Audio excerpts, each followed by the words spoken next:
Hi నమస్తే welcome to red TV. నేను మీ ప్రత్యూష. ప్రస్తుతం మనతోని సీనియర్ జర్నలిస్ట్ అయిన భరద్వాజ్ గారు మనతో ఉన్నారు. సార్తో మాట్లాడి మరిన్ని విషయాలు తెలుసుకుందాం. నమస్తే సార్. నమస్తే.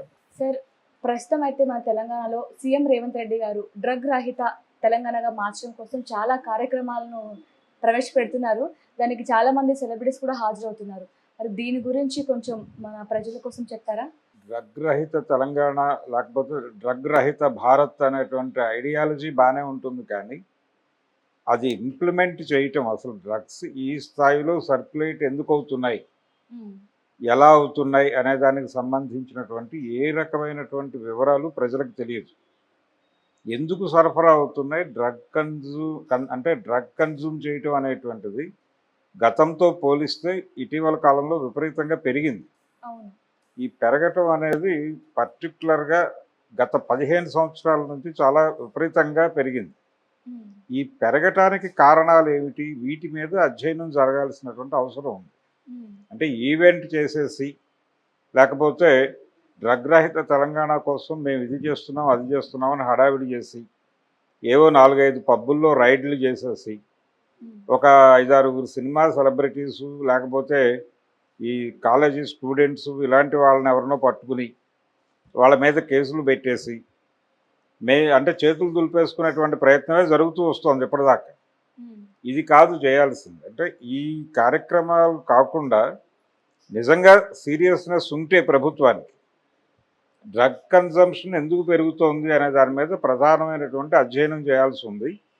అంటే ఇటీవల కాలంలో మార్కెట్ ఎకానమీ అనేది మనిషిని రకరకాల సంక్షోభాల్లోకి గెంటేసింది. అంటే విపరీతంగా ఆర్థిక సంస్థలు మనుషుల్ని పరిపాలిస్తున్నాయి ఒక రకంగా. అంటే మనకి అవసరం లేని వస్తువు కూడా అవసరమైన వస్తువుగా భ్రమింపజేసి అది కొనుగోలు చేసేలాగా ప్రవోక్ చేస్తారు. ప్రవోక్ చేసి అది కొన్న తర్వాత దానికి చాలా అంటే లోన్స్ ఇస్తాము ఇలాంటి ఇవి చూపిస్తారు, ఎరవేస్తారు. మీరు 1000 రూపాయలు కట్టండి ఈ వస్తువు మీదే అంటాడు. ఇలా అంటగడతారు. అంటగట్టిన తర్వాత వీడు ఆ డబ్బులు కట్టడానికి జీవితాన్ని త్యాగం చేయాల్సి వస్తుంది. ఈ ప్రయత్నంలో భాగంగా డబ్బులు సంపాదించటం ఇదంతా మానసికంగా విపరీతమైన ఘర్షణ, స్ట్రెస్సు. దీని నుంచి ఒక రిలీఫ్ కోరుకుంటూ ఉంటాడు.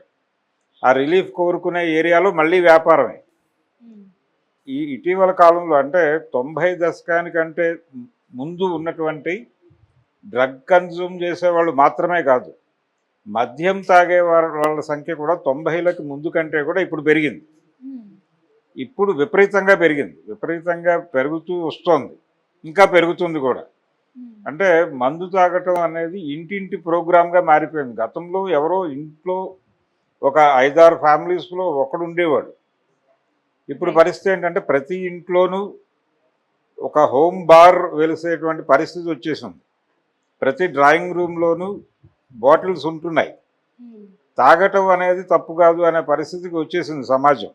సార్, ఇంత మోతాదులో ఆల్కహాల్ కావచ్చు, సిగరెట్స్ కావచ్చు, ఇలా డ్రగ్స్ అడిక్షన్ కారణాలు ఏమై ఉంటాయంటారు? స్ట్రెస్సే. విపరీతమైన స్ట్రెస్ ఉంటుంది మనుషుల్లో. అంటే ఈ స్ట్రెస్ని కొని తెచ్చుకుంటున్నారు. మార్కెట్ వీళ్ళ మీదకి డంప్ చేస్తోంది. డంప్ చేయటం వలన మీకు ఉపాధి అవకాశాలు కూడా 100 రకాలు కనిపిస్తాయి.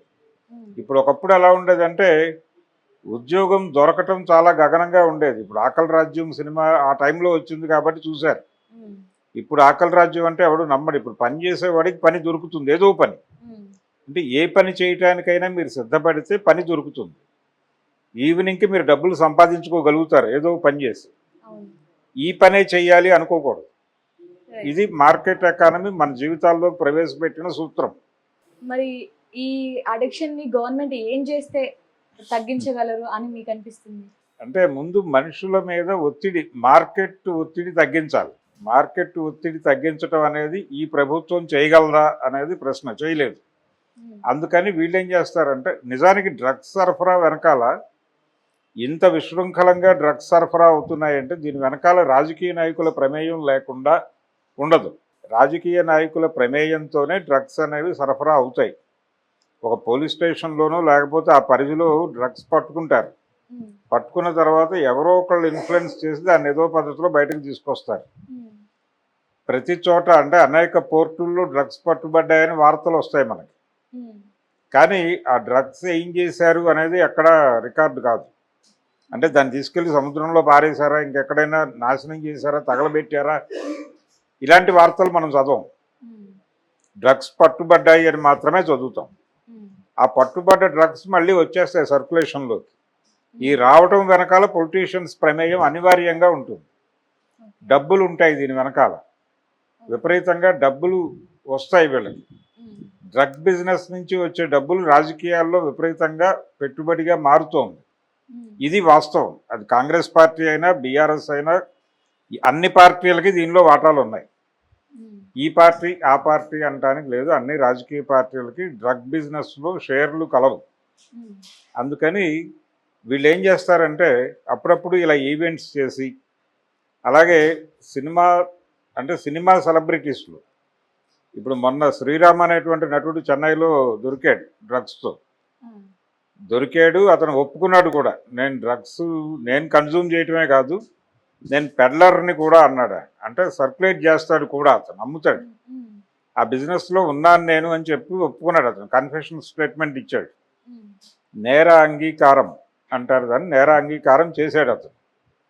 ఇలా ఈ సినిమా వాళ్ళు డ్రగ్స్ కన్జ్యూమ్ చేస్తారు. అప్పుడప్పుడు ఫిలిం నగర్లో అలా హడావిడి జరుగుతుంది. బలానా నిర్మాత ఆఫీస్లో డ్రగ్స్ అని ఒక వార్త, ఒక వారం రోజులు దాని మీద టీవీ ఛానల్స్ అన్నీ హడావిడి చేస్తాయి, పేపర్లో వార్తలు వస్తాయి. ఆ పార్టీలో డ్రగ్స్ అంటే గంజాయి సర్క్యులేట్ అయింది అని అక్కడ హుక్కాలు ఏవో పెట్టారు. ఆ హుక్కాల్లో గంజాయి వేసి పీల్చారు అనేది ప్రధానమైన ఆరోపణ.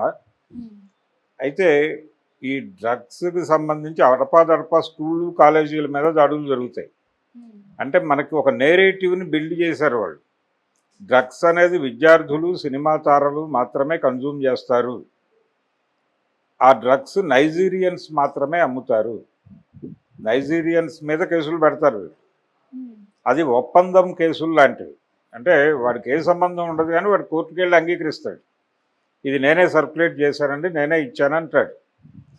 ఎందుకంటాడు అంటే వాడికి కొంత డబ్బులు ఇస్తారు వీళ్ళు, వాడి అకౌంట్లో డబ్బులు వేస్తారు. వాడు జైలుకి వెళ్ళినప్పుడు మొత్తం వ్యవహారం వీళ్ళు చూసుకుంటారు, ఆ కేసు భరించినందుకు గాను. ఇలా నైజీరియన్స్ డ్రగ్ సరఫరాదారులు గాను, సినిమా వాళ్ళు స్కూళ్ళు కాలేజీల్లో చదివే విద్యార్థులు కన్జ్యూమర్లు గాను మార్చటం వలన రెండు ప్రయోజనాలు ఉంటాయి. ఒకటేమో విద్యార్థి లోకం పాడైపోతోంది అనే సెంటిమెంట్ రెచ్చగొట్టచ్చు సమాజంలో. రెండోది సెలబ్రిటీస్ అందరూ ఇలా అయిపోతున్నారు అని చెప్పచ్చు. అదేమో ఎక్కువ సర్క్యులేట్ అవుతుంది వార్త. బలానా హీరో డ్రగ్ తీసుకున్నాడు, లేకపోతే బలానా డైరెక్టర్ డ్రగ్స్ తీసుకుంటాడు. ఇది విపరీతంగా అటెన్షన్ గ్రాప్ చేస్తుంది. రెండో వైపు విద్యార్థులు డ్రగ్స్ అలవాటు పడుతున్నారు అనేదేమో బాధ కలిగిస్తుంది. అందుకని ఈ రెండిటి మీద వాళ్ళు మాత్రమే డ్రగ్స్ తీసుకుంటారు. ఆ వార్తలు తప్ప మీకు బలానా సెక్రటేరియట్లో బలానా సెక్షన్ ఇన్ఛార్జ్ డ్రగ్స్ తీసుకుంటున్నాడు అనే వార్త మనం ఎప్పుడైనా పేపర్లో చూసామా? మన జీవితంలో చూడం. లేకపోతే సీఎంఓ చీఫ్ మినిస్టర్ గారి ఆఫీస్లో కూడా డ్రగ్స్ తీసుకునే వాళ్ళు ఉండొచ్చు. డ్రగ్ కన్జ్యూమర్ అయినంత మాత్రాన్ని వాడేమి రోజువారీ అలా కనిపించడు, మెల్లో వేసుకుని తిరగడు. కానీ ఒత్తిడి అనేది సర్వవ్యాపితంగా ఉంది. ప్రతి చోట ఒత్తిడి ఉంది. ఒత్తిడి ఉన్న ప్రతి చోట ఏదో మేరకు ఈ మాదక ద్రవ్యాల సరఫరా ఉంది.